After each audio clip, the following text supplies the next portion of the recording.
এখানে 1992 সালের মে মাসে এটিটিএফ উগ্রপন্থীরা নেপাল টিলা আক্রমণ করে 303 রাইফেল ছিনতাই করে। 1992 সালের অক্টোবর মাসে এটিটিএফ উগ্রপন্থীরা গঙ্গানগরে 4 জন পুলিশ কর্মীকে খুন করে 16টি রাইফেল 600 রাউন্ড গুলি নিয়ে পালিয়ে যায়। বন্ধুগণ 2004 সালের জানুয়ারি মাসে রাইয়াবাড়িতে এনএলএফটির আক্রমণে প্রাণ হারান 5 জন সেই বিএসএফের জওয়ান। 2004 সালের ফেব্রুয়ারি মাসে সুবল কুবরাপাড়ায় এটিটিএফের আক্রমণে 3 জন সিআরপিএফ এবং 4 জন বিএসএফ জওয়ানকে হত্যা করা হয়। বন্ধুগণ মানে একের পর দেখেছে কি অবস্থা ছিল। আজকে ওরা ত্রিপুরাতে বলছে, কমিউনিস্টরা বলছে এখানের মধ্যে আইন কানুন নেই। আমার দুঃখ লাগে, আমাদের সরকারে পার্টনার হয়ে একজন বলছেন আমাদের যদি এই যে হোম মিনিস্ট্রি আমাদের হাতে দেয় 3 মাসের মধ্যে একদম পুরো ঠিক করে ফেলবে। অদ্ভুত সব চিন্তাধারা। হোম মিনিস্টার আমাদের কাছে দিয়ে দিক না, আমরা দেখাবো যে উইথিন 3 মান্থস মানে আইনের শাসন কিভাবে হয় এটা দেখাবো আমরা। দীপ্রামথায় স্পষ্ট, আমি বলছি না আমাকে দাও, দীপ্রামথার কাছে যদি হোম মিনিস্ট্রিটা দেওয়া হয় এই সমস্ত ঘটনায় within 3 months will take comfortable.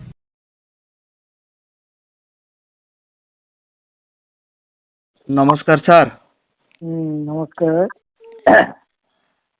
গত 23 তারিখ ডিসেম্বর 2025 খোয়াই বাইজালবাড়িতে আমাদের রাজ্যের মাননীয় মুখ্যমন্ত্রী হঠাৎ করে আপনাদের বামফ্রন্টের আমলে সন্ত্রাসবাদীদের দ্বারা যে কতগুলি ঘটনা করা হয়েছিল সেই ঘটনার বিবরণ দিতে দেখেছি আমরা। এর পিছনে কি রাজনৈতিক কারণ থাকতে পারে, কি মনে হয় আপনার?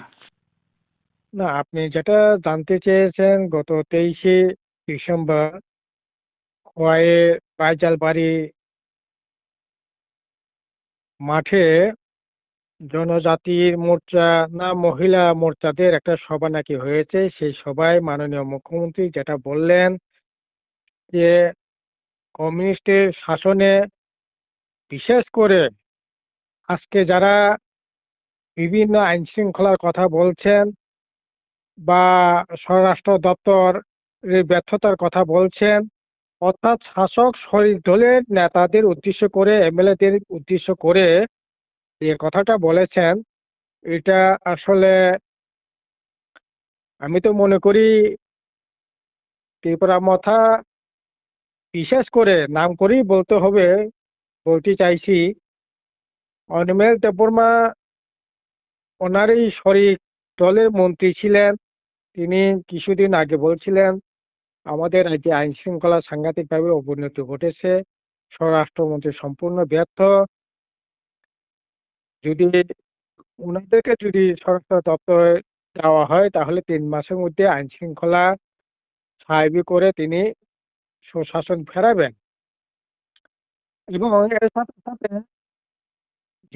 তিনি বাজারে বেছে নিয়েছেন, বিশেষ করে ওই রামচন্দ্র ঘাটের যিনি বিধায়ক, তিনিও মাঝে মধ্যে মাননীয় মুখ্যমন্ত্রী সম্পর্কে, রাজ্যে আইন শৃঙ্খলা সম্পর্কে বিভিন্ন সময় বিভিন্ন বক্তব্য রেখেছেন, মন্তব্য করেছেন। তারই পরিপ্রেক্ষিতে হয়তো বা বামফ্রন্ট সরকারের সঙ্গে যে সমস্ত ঘটনা ঘটিয়েছিল সন্ত্রাসবাদীরা, সেটাকে টেনে এখন ত্রিপুরামথাকে টাইট দেওয়ার জন্য, বিশেষ করে অনিমেষ বাবু এবং টাইট দেওয়ার জন্য হয়তো কথাটা বলেছেন।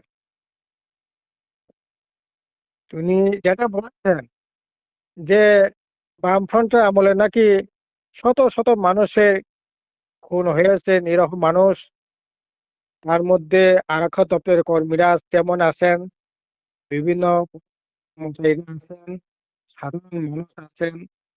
তবে উনি খোলাসা করে বললে আরো ভালো হতো কারা ষড়যন্ত্রের সাথে যুক্ত ছিলেন এবং কি উদ্দেশ্যে এই ধরনের ঘটনা সংঘটিত সেদিন করা হয়েছিল। আসলে রাজ্যে বামফ্রন্ট, জনপ্রিয় বামফ্রন্ট সরকারকে হটানোর লক্ষ্যেই দেশ বিদেশের বিভিন্ন কায়েমি ছাত্রনাসীরা এই ষড়যন্ত্রে লিপ্ত ছিল।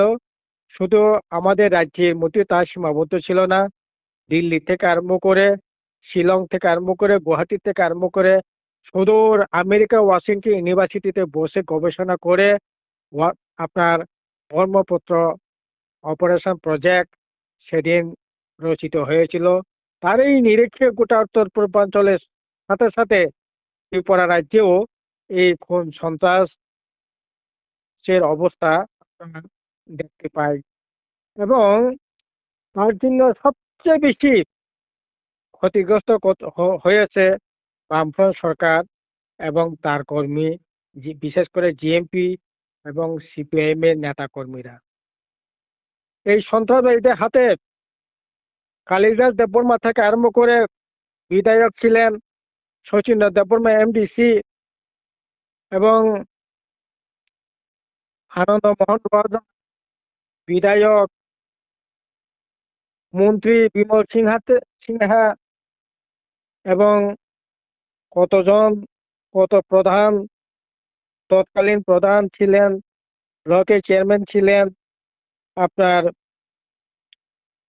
সম্পদ সিং কলই থেকে আরম্ভ করে উদয় দেববর্মা ব্লকের চম্পুইজলা ব্লকের চেয়ারম্যান ছিলেন,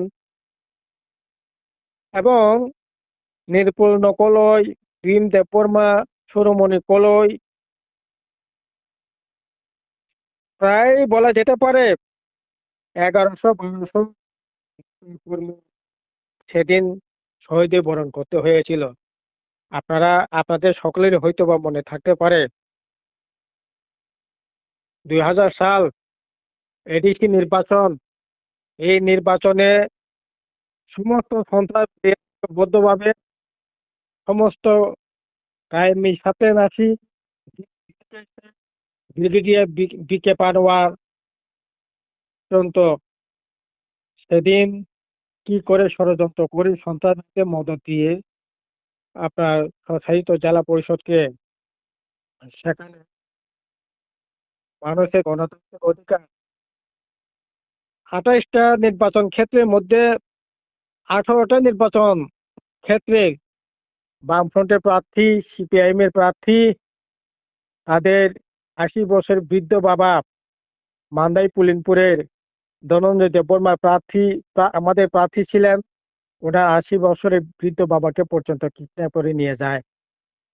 পেকুয়াজলা জন্মজয়নগরের মঙ্গল দেববর্মা সিপিআইএম এর প্রার্থী, ওনার 2.5 বছরের শিশু পুত্রকে অপহরণ করে নিয়ে যায় সন্ত্রাসবাদীরা, যাতে কেউ ভোটে দাঁড়াতে সাহস না করে, ভোটে যাতে না দাঁড়ায়।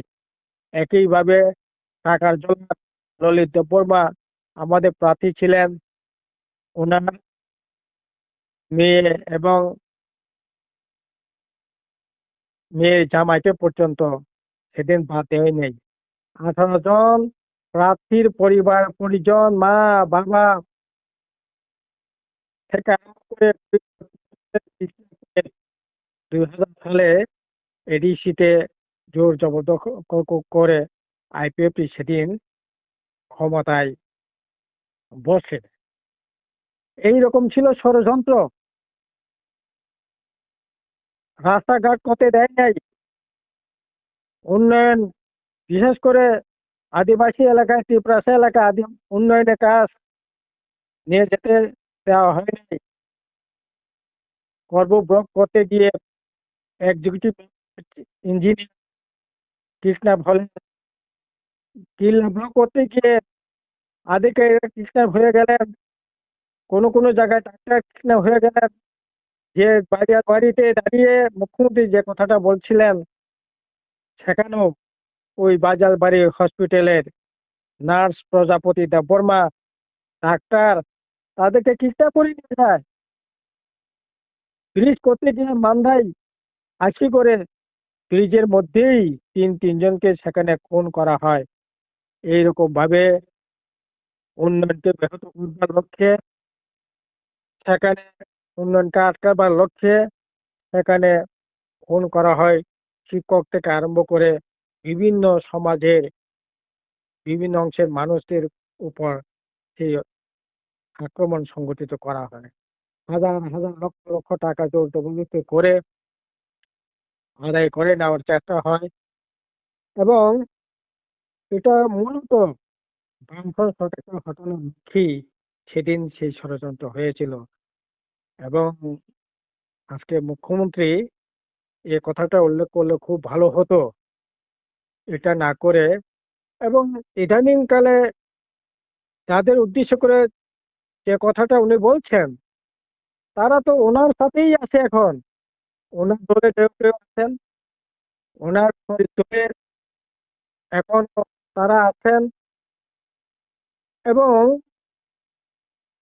আসলে এ কথাটা বলবার উদ্দেশ্যটাই হলো যে মুখ্যমন্ত্রী নিজেই অপদার্থতা কি তিনি এ কথাটা বলেছেন। এবং এটা তো ঘটনা। মাননীয় অনিমেষ দেববর্মা, ত্রিপুরা মথন এবং ডক্টর মানিক শাহ সরকারের মন্ত্রী, উনি তো 100% সত্যি কথাই তো বলেছেন। আইন শৃঙ্খলা আজকে কোথায় ঠেকেছে? ত্রিপুরা মাথায় বিজেপি রক্তাক্ত হচ্ছে। আরে গত 24 তারিখ, এই মাসেরই 24 তারিখ, পুলিশ হেডকোয়ার্টার থেকে 150 মিটার হবে না, মাননীয় মুখ্যমন্ত্রী বাসভবন থেকে 1 কিলোমিটার হবে না, সেই জায়গায় মিটিং করতে গিয়েও আক্রান্ত হচ্ছে বিজেপির দুষ্কৃতিকারীদের হাতে। আজকে কোথায় মিটিং করা যাচ্ছে না, মিছিল করা যাচ্ছে না, আক্রমণ হচ্ছে, আক্রান্ত হচ্ছে। কোথাও কোথাও বিজেপি বিজেপি রক্তাক্ত হচ্ছে, বিজেপি ত্রিপুরা মাথা রক্তাক্ত হচ্ছে, বিরোধী রাজনীতির উপর আক্রমণ হচ্ছে, দিনে প্রকাশ্যে মারামারি খুনাখুনি হচ্ছে। ত্রিপুরেশ্বরী মায়ের মন্দির গিয়েও কথা চুরি ছিনতাই, গলার হাত ছিনতাই সেখানে হয়ে যেতে হচ্ছে। এরকম অবস্থা তো কোনোদিনই ছিল না। নেশার সাম্রাজ্যে ডুবে গেছে ত্রিপুরা রাজ্যে। আজকে কি চলছে কি? গণগণে গণগণে নেশা সামগ্রী আসছে,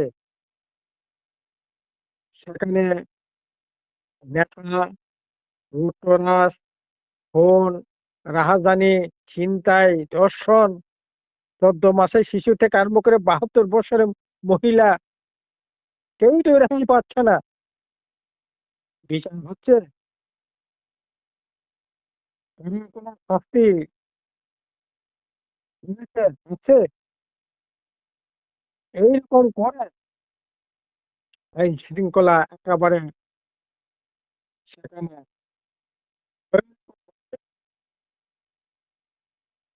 পড়তে মুখে আজকে বুঝতে পারছে। এবং এখন তো দুষ্কৃতিকারীরা মনে করছে এটা তাদেরই সরকার, তাদেরই সরকার। এইরকম ভাবে এই অবস্থার জন্য আজকে বাক স্বাধীনতা থাকছে না। যারা কথা বলতে চাইছে, কথা বলছেন, তাদের চ্যানেল বন্ধ করে দাও। ফেসবুক, ইউটিউব শেয়ার পর্যন্ত করা যাচ্ছে না, লাইক করা যাচ্ছে না। তাদেরকে পর্যন্ত জেলে সেখানে যেতে হচ্ছে।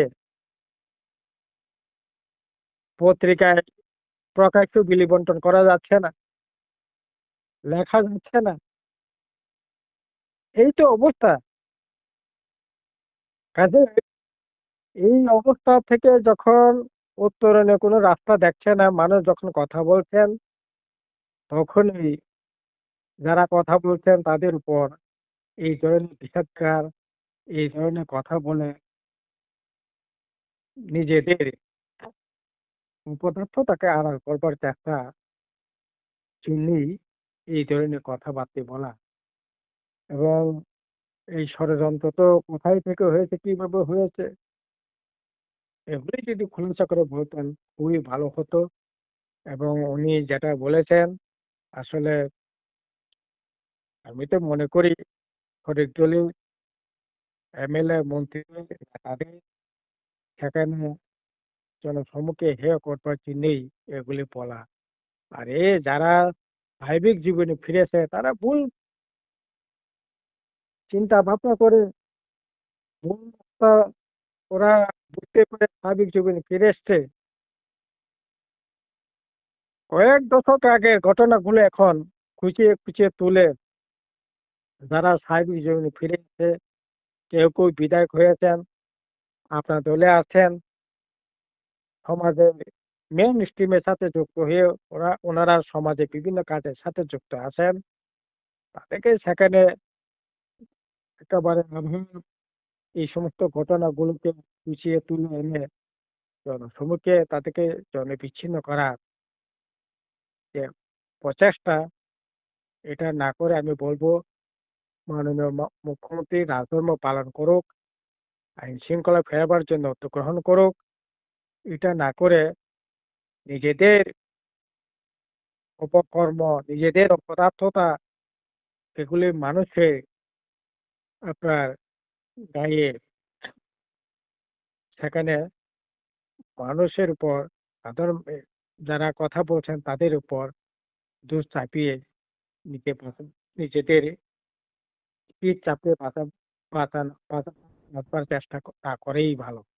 কাজেই এটা মাননীয় মুখ্যমন্ত্রী কয়েকদিন ধরে এই সমস্ত কথা বলছেন, কোথাও বলছেন আপনার প্রতিবাদ, প্রতিরোধ, প্রতিশোধের কথা বলছেন, উন্নয়নের কথা বলছেন, উন্নয়ন কি হচ্ছে গোটা রাজ্যের মানুষ দেখছেন। কাজেই সবকিছুই এই সরকার যে ব্যর্থতা এটাকে আড়াল করবার জন্য উনি এই সমস্ত কথাবার্তা বলছেন। এটাই তার কি বলতে পারে।